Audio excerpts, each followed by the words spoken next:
Bonjour à tous et bienvenue dans votre pause café et accord Toltec. Ça me fait très plaisir de vous retrouver. Ce matin, c'est super tôt. Je crois que j'ai dû tomber du lit. Donc, pas de café pour moi, mais boisson détox. Je prends souvent des cures eau chaude, miel et vinaigre de cidre de pomme. Comment vous faites pour vous détoxer? Je suis curieuse, laissez-le moi en commentaire si vous le souhaitez. J'apprendrai d'autres méthodes. Comme j'ai eu les sinus enflammés, une détox c'est plus que nécessaire. Et après ce sera ma pause café. J'en profite, j'aurais pu attendre jusqu'au café, mais je suis curieuse de savoir avec quel accord je pourrais améliorer ma vie. Encore un peu, vu que jusqu'à maintenant, ça avait l'air d'être tellement instantané. Je lisais l'accord et les choses apparaissaient dans la journée où elles se faisaient visibles. Pardon pour les bruits. Je crois qu'il y a beaucoup de voisins qui ont décidé de claquer les portes aujourd'hui. Si vous les entendez, je m'en excuse par avance. Alors, j'espère que vous avez passé une très bonne nuit, que vous avez pu récupérer, que vous avez pu vous reposer, que vous avez pu faire des plans et des grands rêves, et que votre journée a commencé bien comme vous le voulez. Pour ceux qui travaillent déjà depuis un petit peu de temps ou qui sont debout déjà depuis quelques heures. On va peut-être prendre celle-ci. Parlez ouvertement et honnêtement. Parlons donc ouvertement et honnêtement, chers amis. Donc, je disais, j'espère que vous avez fait une bonne nuit, que vous avez fait de beaux rêves, que vous avez bien commencé votre journée. Et j'ai une question qui me vient, je crois que je l'avais posée hier. Comment ça vous sert cet exercice, cette nouvelle routine, si vous l'avez prise, même si c'est que quelquefois, donc de venir et écouter et réfléchir avec moi pendant que vous écoutez à comment on peut améliorer sa vie, surtout par ces temps aussi complexes et confus, j'ai envie de dire confus, pour pas dire autre chose. Comment ces accords vous servent dans la vie de tous les jours. J'espère qu'ils vous servent, j'espère que vous revenez ici avec autant de plaisir que moi je tire une carte différente chaque jour et j'espère que petit à petit ça fait des effets, bien que nous le savons, les graines prennent du temps pour pousser et de la même manière chez nous aussi. Les nouvelles façons de penser, les nouvelles façons de parler, de se comporter, évidemment prendront du temps puisqu'il faut une fois acquéris, il faut les entretenir, les maintenir dans le temps. Avec ça étant dit, je vous fais des gros bisous. Je suis contente de vous revoir évidemment tous les matins. Aujourd'hui, pas de chat, mais un flamand pour ceux qui aiment et qui sont intéressés par la symbolique des animaux. Allez chercher ce que ça veut dire l'esprit du flamant rose et vous en allez être certainement étonné. L'accord du jour ne fait pas des suppositions inutiles. Je pense que ça a été la semaine de ne pas faire des suppositions inutiles. Donc parle ouvertement et honnêtement. Voyons pour le message complémentaire qui nous aidera à la réflexion et pour ceux qui nous rejoignent pour la première fois. Juste rapidement, c'est un jeu de cartes basé sur les accords Toltec de Dr Miguel Ruiz, jeu de cartes que j'ai acheté en Roumanie quand j'étais en vacances il y a quelques années. C'est pourquoi le texte il est en roumain. Soyez rassurés que je vais traduire chaque fois pour vous, puisque ce sont des textes assez sympathiques qui nous aident à approfondir notre réflexion sur l'accord en question. Donc lorsque tu parles ouvertement et honnêtement, tu ne dois pas faire des suppositions. Au moment où tu cesseras de faire des suppositions, tu vas communiquer clairement, limpide, et tu seras impeccable dans tout ce que tu vas dire. Je vais reprendre. Lorsque quand tu communiques clairement et ouvertement, tiens, j'ai rajouté des mots, ouvertement et honnêtement, tu ne dois pas faire des suppositions. Au moment où tu vas cesser de faire des suppositions, tu vas communiquer clairement et de manière limpide et tu seras impeccable dans tout ce que tu vas dire.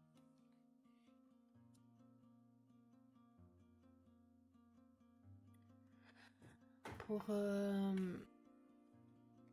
l'illustration, ça a l'air aussi... vous savez à quoi ça me fait penser? À Inception. Je ne sais pas si vous avez vu ce film-là, où une personne... on va dire que c'était, pour ceux qui n'ont pas vu le film, un peu comme du rêve. Elle tombait d'un rêve dans un autre, sauf que dans le film, c'était d'une vie à une autre ou d'une réalité à une autre. Et elle ne savait jamais en fait laquelle était la vraie réalité dans laquelle elle était finalement. Très intéressant comme film, hein, et ça peut faire comprendre sur les états d'esprit d'ailleurs beaucoup de choses. Ça me fait penser donc un peu à ça. Une tête dans une tête, dans une tête, dans une tête. Ça me fait penser en fait au fait que à force de se créer des réalités en parlant, prenez par exemple un mensonge. Un mensonge, à contrario de parler ouvertement et honnêtement, il demande beaucoup plus d'efforts parce qu'il demande à être entretenu. Comme le mensonge ne se base pas sur une réalité mais sur une construction mentale, eh bien ça demande de l'effort de l'entretenir, de se rappeler ce qu'on a dit la dernière fois, de manière à avoir le même discours en permanence, même quand nous sommes surpris, même quand on est pris par surprise et que les personnes cherchent à nous coincer, je vais dire entre guillemets. Puisque quand c'est quelque chose qui vous est déjà arrivé et qui est donc une réalité concrète, vous n'avez pas à faire des efforts, à chercher ce que vous avez dit la dernière fois. Même si vous racontez votre réalité de manière différente chaque fois, les faits sont toujours là. Enfin, les faits auxquels vous avez accès par votre mémoire. Puisque, n'est-ce pas, on ne se rappelle pas tout, on ne peut pas avoir vu tout, on ne peut pas avoir entendu tout. Ressenti tout d'une réalité. C'est juste énorme comme information. Par contre, ce qui nous a marqué, c'était donc un élément ou plusieurs éléments dans cette expérience qui nous ont marqué émotionnellement le plus et sur lesquels on a fait des suppositions, des opinions et qu'on a cessé, on n'a pas cessé de les répéter. Donc vous avez beaucoup moins d'efforts à déposer pour vous rappeler quelque chose qui s'est passé. Vous aurez de l'effort seulement si vous n'en parlez pas souvent. Mais si vous en parlez souvent, même si à chaque fois que vous parlez, cette réalité elle est modifiée un peu par l'état d'esprit mental, émotionnel dans lequel vous vous trouvez quand vous en parlez, eh bien c'est toujours de la même réalité que vous parlez. Alors que si vous avez menti, donc vous avez construit une réalité, ça demande un effort mental extraordinaire pour s'en rappeler, pour maintenir cette création, cette construction. De plus, l'émotion n'y est pas. Et ça montre une incongruence et ça fait donc, vous voyez, un tellement grand effort. Un tellement grand effort que je l'associe autant à cette couleur rouge d'énergie qui réclame et souvent aussi donc de peur parce que quand on ment on a peur toujours d'être pris la main dans le sac quoi. Alors qu'en parlant ouvertement et honnêtement, toute cette vérité, même combien même elle vienne des profondeurs, donc elle fasse son temps pour ressortir à la surface et s'exprimer pleinement, vous voyez, peut-être comme des ondes, comme ça, des réverbérations à l'intérieur de soi. et ce rouge d'ailleurs qui est de plus en plus clair, jusqu'à en devenir du rose. Donc on peut penser à une émotion primaire, par exemple, à titre d'exemple, au lieu de se mettre en colère, je dis ça toujours à cause du rouge et peut-être aussi à ses formes circulaires, puisqu'on peut dire que la colère c'est comme un volcan, ça vient des profondeurs, ça monte comme la pression dans une cocotte minute, et quand elle ressort, ça réverbère, ça heurte tout le monde, la personne qui est en colère inclus. Alors que si on parle ouvertement et honnêtement à chaque fois que nous avons quelque chose qui nous contrarie et que nous posons des questions au lieu de supposer, et que nous nous exprimons aussi au lieu de supposer que l'autre comprend ce qu'on a voulu dire, eh bien toute cette colère ne peut plus se former. Permettez-moi de boire un peu. Puisqu'à contrario du café que je peux boire froid, cette boisson doit être bu chaude. Et en même temps, du fait de parler, ma gorge réclame à être hydratée. J'espère que vous aussi, vous vous hydratez. Si vous n'y pensez pas, mettez des alarmes sur vos iPhones, sur vos smartphones. C'est important de rester hydraté. Surtout que si vous êtes enfermé dans la maison, et qu'avec le chauffage qui a dû commencer à se mettre en route chez vous aussi, l'air il peut être plus sec et on fait pas souvent attention, mais on oublie des fois de boire et de manger. Alors pensez-y. Donc parlez ouvertement et honnêtement, et vous voyez c'est peut-être pas par hasard non plus que le texte est écrit en blanc. Parce que le blanc il est associé aussi à la pureté, à la paix. La pureté, donc la vérité. Soyez ouverts, n'allez pas par des chemins entortillés pour dire quelque chose qui peut se dire facilement et rapidement en étant honnête et direct. Il y a quelque chose qui vous dérange, qui vous déplaît, dites-le. Trouvez les mots pour le dire, hein.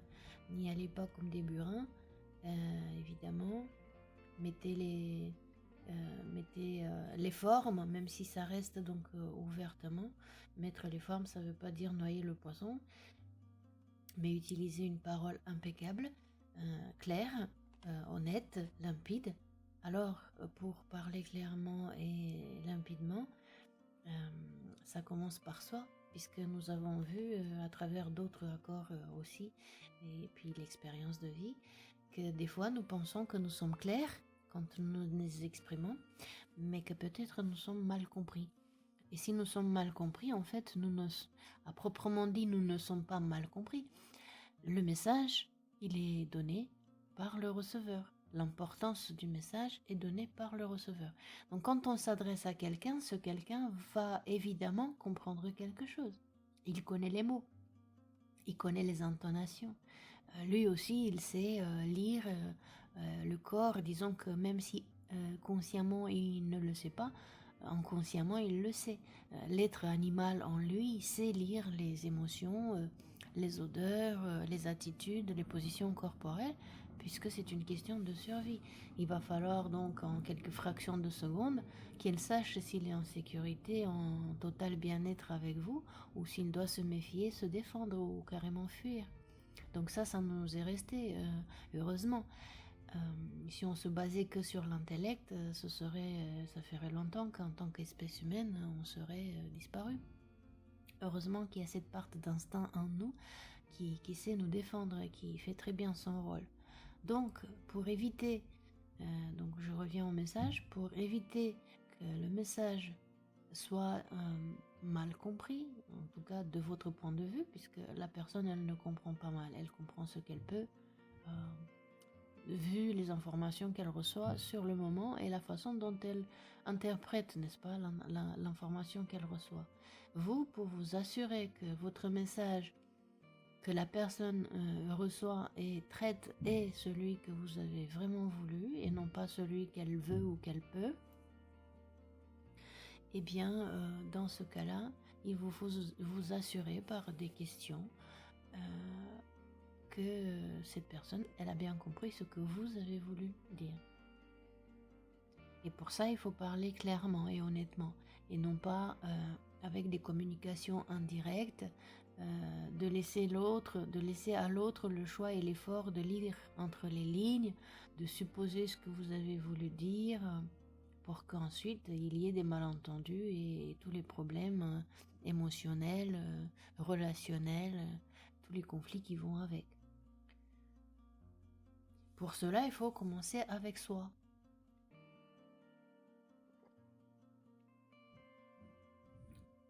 Ce qui... ça me revient toujours, mais je n'ai toujours pas la phrase au total, donc ça vous fera à vous de voir à la maison, de voir sur table, de trouver la phrase. Ce qui se conçoit clairement,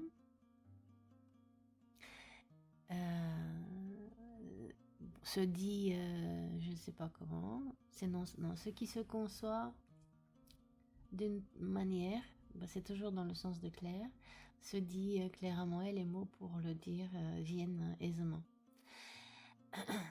Je le chercherai pour moi, mais je vais peut-être pas le mettre dans le commentaire. Je vous laisserai chercher et si vous la connaissez par cœur, eh bien, je vous laisserai sourire. Et puis peut-être même la mettre en commentaire si vous le voulez bien. L'idée, c'est ça. Si nous sommes clairs avec nous-mêmes, notre expression orale, écrite, elle est claire elle aussi. Et du coup, ça laisse moins de place à l'interprétation, disons que, entre guillemets, erronée. Puisque donc on a vu que l'autre, il ne comprend pas de manière erronée, il ne comprend que de l'endroit où il est, avec ses émotions du moment, sa façon de penser du moment. Il passe toutes ces informations par le filtre de ses expériences de vie, c'est logique, de sa culture, de son éducation qu'il a eue, et ensuite il en prendra une conclusion qui est en accord avec tout ce cheminement, tout ce processus. Si vous voulez être compris, mais vraiment tel que vous avez dit, c'est à vous de faire des phrases peut-être plus claires dans le sens... vous adaptez aussi bien sûr à votre interlocuteur, tout le monde ne parle pas pareil. Moi par exemple je fais des phrases longues avec des histoires dans l'histoire et de temps en temps je dois m'observer et de faire aussi des phrases courtes parce que je sais que certaines personnes comprennent facilement ce cheminement un peu comme ça, hein. Je commence un truc et je passe à un autre truc et je repasse à un autre truc. Certaines personnes suivent facilement l'histoire et d'autres ont besoin de phrases courtes. D'où je reviens assez régulièrement et je reformule ce que je voulais dire par des phrases plus courtes. Pour être sûr que je me fais comprendre au maximum. Alors ça ne veut pas dire que je me ferai comprendre tout le temps. Mais au fur et à mesure de l'exercice, plus on parle ouvertement et honnêtement, avec des mots clairs et des expressions claires, plus ça devient pour nous aussi une autre façon, une nouvelle habitude, et plus ça devient aisé pour nous aussi. En tous les cas, il faut être honnête, ça c'est sûr.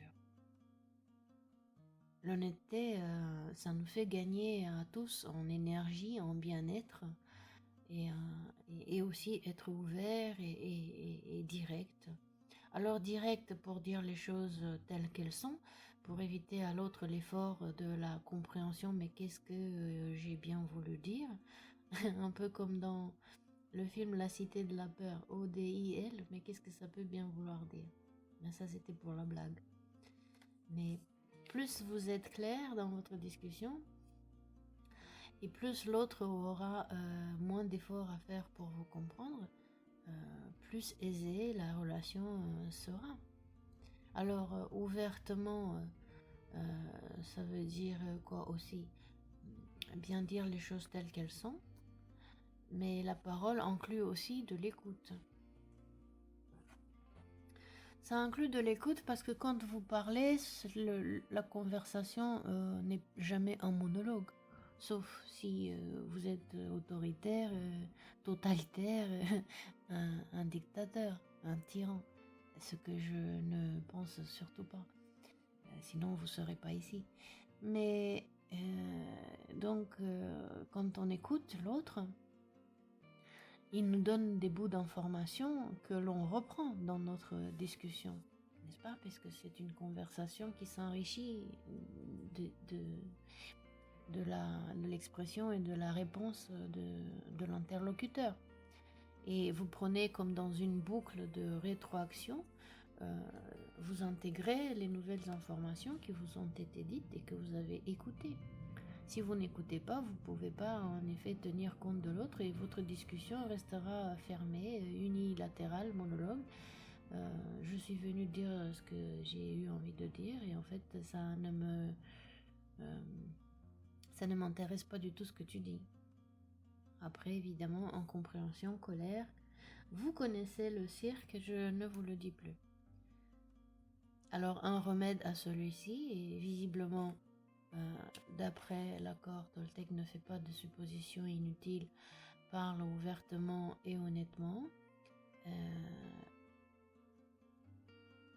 Ce qu'il dit, c'est que le moment même où on cesse de faire des suppositions, notre communication devient encore plus claire et limpide. Et donc du coup, on devient impeccable dans tout ce que l'on dit. Je ne veux pas faire des suppositions que l'autre il a compris. Surtout maintenant que je sais que nous sommes chacun d'entre nous différents mais tellement identiques dans les processus. Après évidemment les ingrédients ne sont pas les mêmes. Comme quand vous faites un gâteau, la recette peut être la même, mais s'il vous manque un ingrédient, vous allez mettre quelque chose qui lui ressemble, ou même si vous avez le même ingrédient, c'est peut-être pas forcément la même marque, c'est peut-être pas forcément la même qualité. Si c'est un gâteau, disons que vous faites cuire au four, eh bien le four n'est pas le même. Les températures, même s'ils sont le même degré, du fait que ce soit un four traditionnel ou un four à chaleur tournante ou un four micro-ondes, vous voyez, c'est carrément pas la même façon d'amener la température et de cuire. Donc forcément, à l'issue, le gâteau n'est pas le même. Combien même vous aurez peut-être respecté votre recette à la lettre. Nous sommes donc tous identiques et différents, très uniques en même temps. Ce que moi je dis, même si je suis honnête et ouvert, l'autre il le comprendra que par son propre monde à lui. Vous avez vu, encore à titre d'exemple, vous avez fait ça souvent à l'école et même plus tard, avec les lunettes, avec des bouteilles. Vous avez vu quand la lumière du soleil rentre à travers un prisme ou une loupe, un objet qui se comporte comme un prisme, et la lumière, elle se défait en les 7 rayons principaux. Pourtant, c'est le même rayon blanc qui passe à travers le prisme. Disons que votre parole, c'est ce rayon blanc, et vos interlocuteurs reçoivent de votre discours, certains peut-être la totalité, même si c'est distingué et visible en 7 informations, donc 7 lumières différentes, 7 fréquences différentes. Certains vont peut-être voir que le rouge, certains vont peut-être voir que le vert, que le jaune, etc. Vous m'aurez compris. Chacun ne comprendra que ce qu'il pourra comprendre à ce moment-là. Ça dépendra aussi évidemment de leur façon de voir les choses, leurs 5 sens. On ne voit pas tous pareil, physiologiquement parlant, ça c'est sûr, on n'entend pas pareil, etc.